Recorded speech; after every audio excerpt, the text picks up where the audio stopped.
Welcome to the latest edition. This week I want to discuss giving staff the tools to do their job. I'm really fortunate that I get to work with lots of clients, and I'm in and out of their businesses most weeks, and I really pick up on a lot of things that go on in each of the businesses, and it's especially things that can affect morale.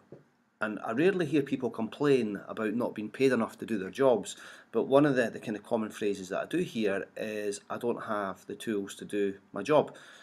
So it takes me back a wee bit when I used to work for some larger organisations where we would carry out an annual staff satisfaction or annual kind of staff engagement survey.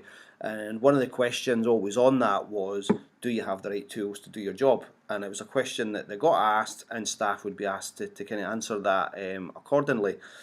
So from my experience, it's the little things that cause the frustrations, and when you add them all up, that's what leads to kind of poor engagement, so disengagement from staff and low morale. So what I want to talk today about is just some of the examples that could include, and what you could be doing as a business owner or manager to resolve some of these issues. So some relevant examples that I've picked up recently are things around IT systems, for example. So does your current IT system meet the requirements in terms of what your job roles are?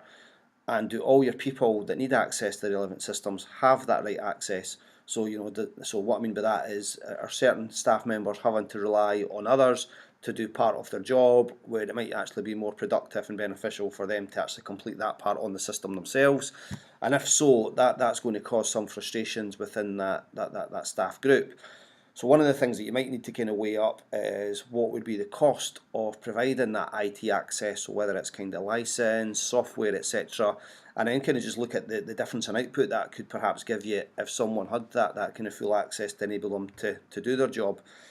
Another thing that I see quite often is when a new employee joins the business.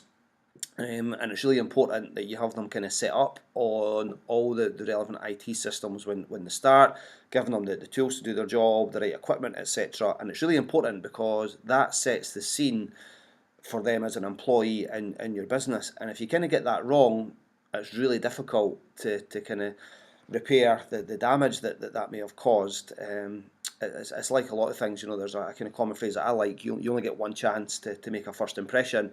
And that first impression of you as the employer is their first day.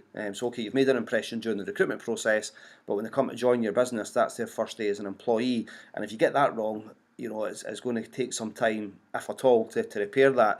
So what I mean by that is things like the right tools. So things like have you set them up on their IT access, if that's something they need to do their job role. So is that an email address?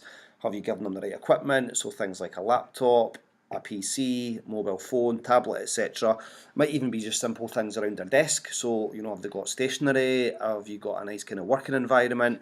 All the things that are really important to people, and that's the key thing for a member of staff joining the business. Other things that you can kind of consider is the tools around the office. So is it well equipped? So things like does the office have natural light, ventilation, etc.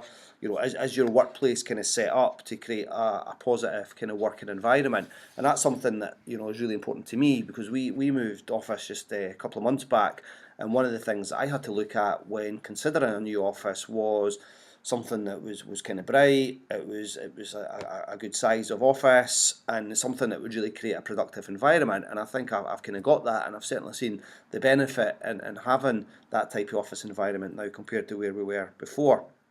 I was also out seeing a prospective client the other week, and the first impression I got from them was really positive.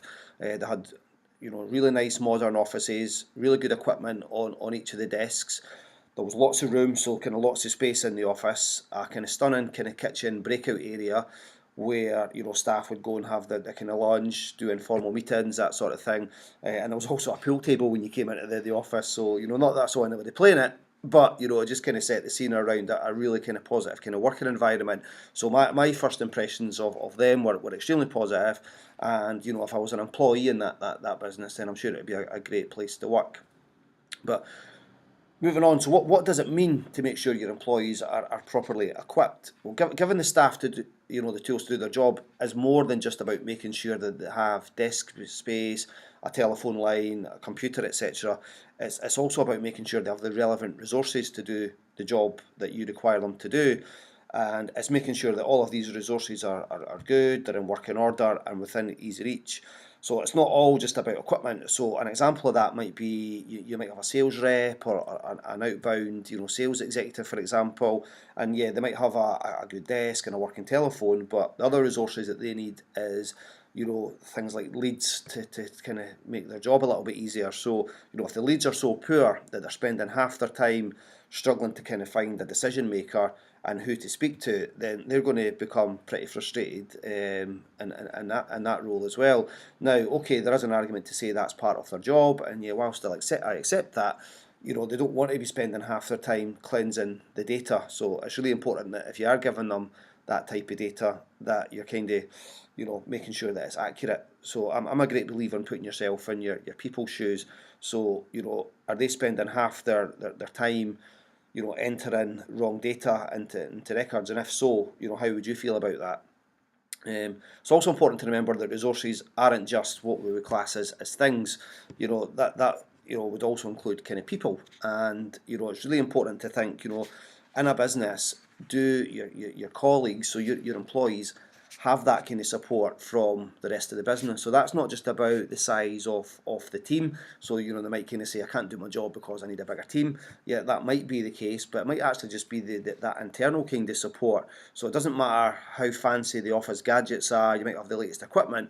If you've got internal issues where people in other departments aren't helping people to do their jobs, then that's going to cause some frustrations. So that could be your kind of payroll department or your payroll person not getting accurate data from line managers, and that's them not having the tools to do their job properly, because it invariably will create kind of problems, escalated calls, people not being paid correctly, and the knock-on effect for that is that people who perhaps aren't affected so much by that on a normal basis are going to be affected if their pay is wrong.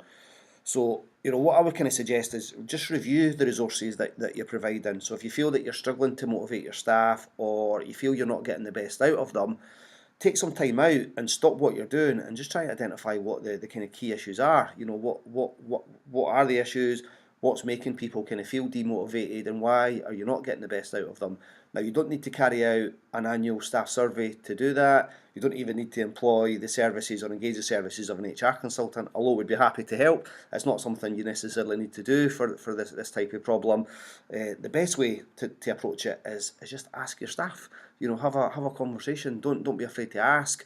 Set up kind of forums, listening groups, one-to-ones, or open kind of communication channel, and just ask what the issues are. Yeah, you might not like some of the answers that you hear, but if you kind of create a culture where people can kind of raise these sorts of things, then yeah, you might not be able to solve everything, but at least you're giving people a voice and a forum to raise these sorts of concerns. And who knows, I bet there'll be some easy fixes in there that you could easily put into place. So some quick wins buys you some credibility from your team, and you get kind of more out of them. So if there's something missing that you can resolve, then you might be able to kind of take that away and just go away and kind of fix that for your people, which in turn will improve motivation, it'll improve morale, and ultimately make your kind of staff more productive, which if you look after your staff, then they're going to look after your customers. So it's really important that you do take care of them. So let me know what you think. If there's things in your business that you are doing that you think works really well, I'd love to hear from you. But also if there's things that you think you could improve on and to give people the tools to do their jobs, then please get in touch. So thanks for watching and listening.